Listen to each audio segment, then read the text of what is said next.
Can you hear me? Yeah, you're good. Yeah. Okay.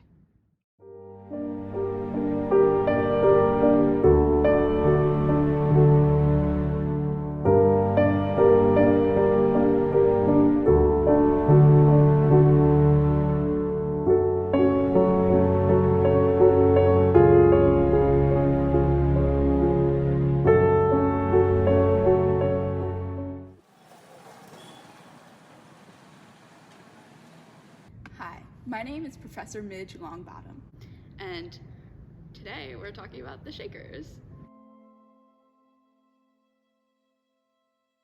What got you into Shakers, Professor Longbottom? Well, they've always been really fascinating to me. You know, they're in many ways similar to the Quakers, who are, of course, much more well known, but they're also different in many ways. You know, the Quakers, they start with a QU, the Shakers, SH. The Shakers didn't believe in marriage. They practiced abstinence. They had to adopt children, actually, to continue on their religion. So it's just, their lifestyle has always been very foreign and very interesting to me. How do you feel the Shakers have affected society today? I don't think they have. They kind of have fallen into oblivion. You know, not many people know of them, but I feel this should be rectified. I think the Shakers were a very important part of our history, you know, as a country and as a people. And I think they should be recognized more for what they did. They were freaks. Hi, my name is Barbara Trudy. And I really hate the Shakers. So I come from a long line of people. I come from a long line of Shakers. I will admit that. It's so embarrassing. But, you know, my great grandfather, Michael Douglas. Is that a real person? You know, my great grandfather, Michael Jude Flint, you know, was one. And one day he was hiking in the woods and they took him. And, you know, it was really hard on my family because he was an important figure in, you know, in our lives. Well, in their lives, it wasn't born yet. But, you know, I don't understand why they had to take him. And, you know, I have a theory. You know how our last name is Flint? Well, we're from Flint, Michigan. And I think that the Shakers are the reason why we don't have clean water. I mean, let's think about it. There's only a few left, meaning those few had traditions. You know, they passed down, you know what I mean? And they cursed the water. My children cannot drink that water anymore. My children, you know, I have an atheist of a child. That is embarrassing, but it's because of water.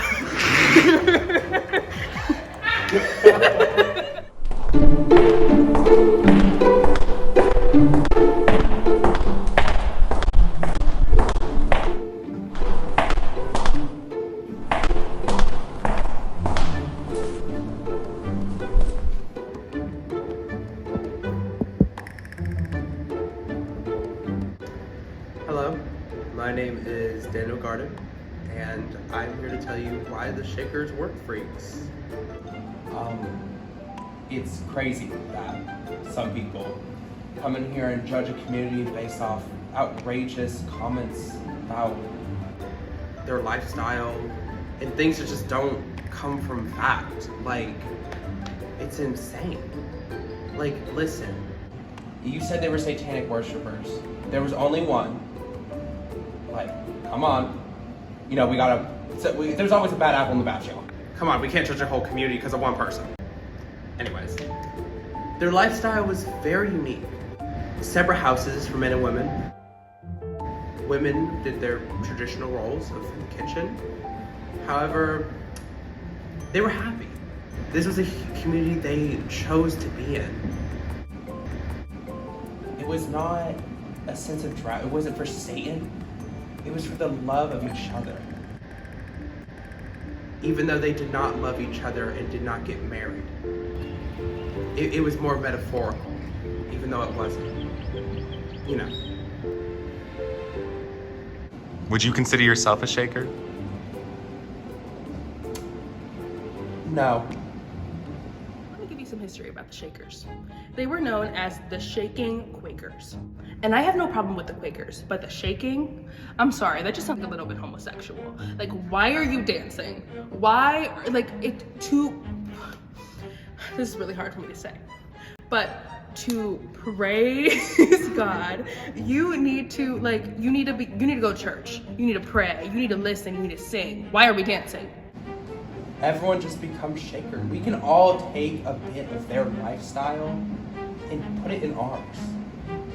Like, who says we all need to get married? No one. The Shakers were founded in Europe in 1747 by their founder, Anne Lee. I just don't get it. Because women are not naturally born to be leaders. You are there to raise children, and that's it. You want to educate, sure, do that. But why are we leading an entire group? And that's why the Shakers were just as terrible as they were. Like, you wonder why there's no one left. And you know, she was a prude. She was a prude. I will repeat that one more time. She was a prude. There's a reason why abstinence was a thing. It's because she did not have a husband. They were a celibate utopia, as they called themselves. They didn't have children. They didn't marry. Men and women were kept entirely separate. Children were added to their communities through adoption, and when those children turned 21, they could decide whether or not to stay or to go. At its peak in the mid-19th century, there were thousands of Shakers in the United States.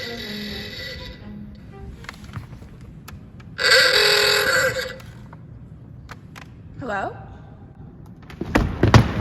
What? No, stop, no cameras.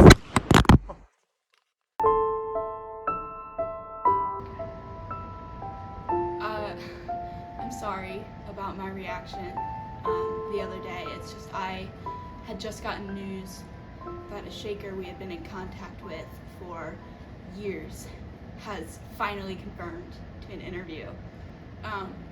Oh, there he is. He's coming now.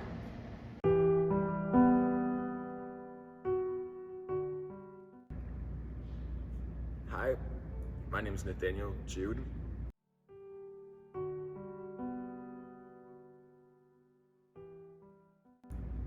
And I am a Shaker. Did men and women really live separately in your Shaker community? Yes, they did. Shakers, we don't believe in sin or anything that can pervert you from the love of our gods. And so that does include sexual acts of any kind. We do not believe in it. And so in order to separate ourselves from that kind of life, we kept, men in one house, women in another house. But we were still friends. We still hung out. There was still love in our homes, just not the same as others may express it. Okay. Now, I apologize for this question. Did you worship the devil? No. In our religion, the devil isn't even a thing. Us Shakers, we just have so much love that the devil is a small little creature, and our love will squash him anytime. Our gods are there for us, and every day that we walk on this earth is another day closer to those gods. So, the Shakers didn't poison the water in Flint, Michigan. No. See, when I was growing up, Detroit, or Flint, Michigan was hardly even a thing. I took a vacation up there with my mothers and I. What was that? My mothers and I took a vacation once to Flint, Michigan. Can you elaborate on did two women raise you? They loved each other. Oh my god. Oh. Okay, hang on. Cut the cameras.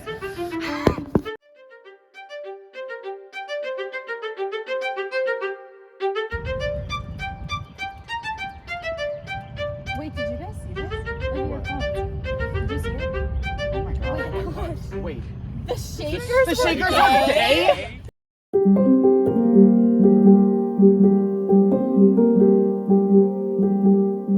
Hi, my name is Noah Clark. I run the LGBTQ section of the Museum of History here in Charlotte, North Carolina. I'm a Northwest alumni, and I have just been amazed at the difference that the revelation that the Shakers were gay has had on this community and the entire community as a whole. Ma'am,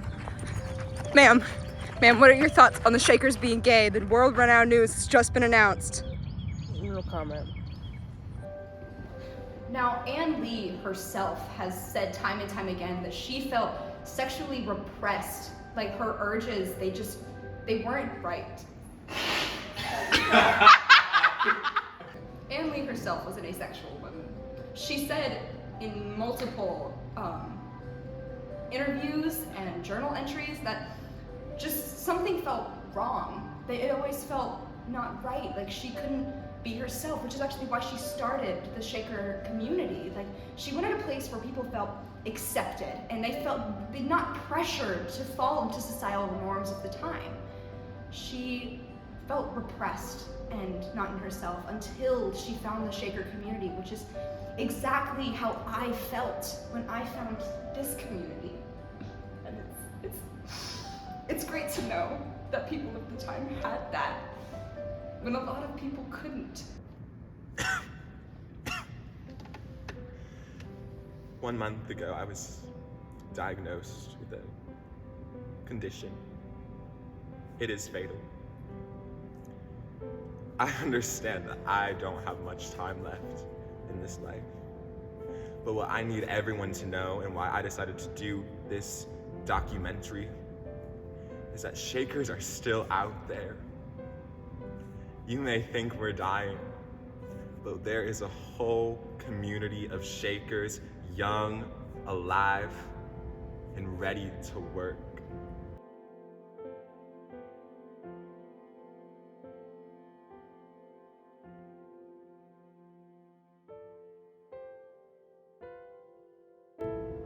And what really sucks is that everyone believes that we're just some evil, devil-loving community, but in actuality, the times of the Shakers, we were probably the most loving people out there.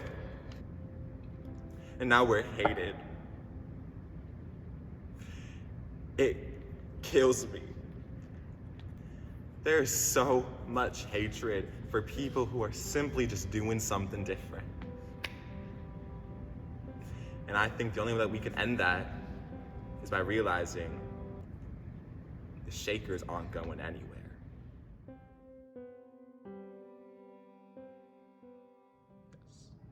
Thank you all so much for coming out tonight.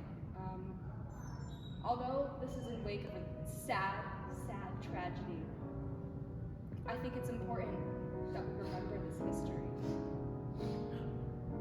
I think we should all take a moment to remember Nathaniel Jr. and all that he's done. In honor of him, we dedicate this auditorium where we found out the news of the LGBTQ Shaker Haven. And we dedicate this to him and to all that they have done for us, for the world, and for America.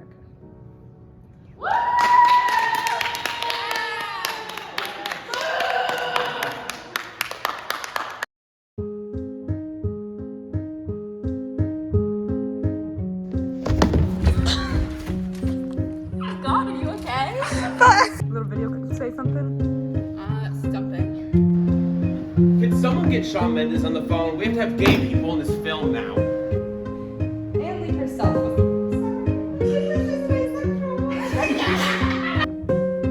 I can't just sit on the spot. Yes, you can.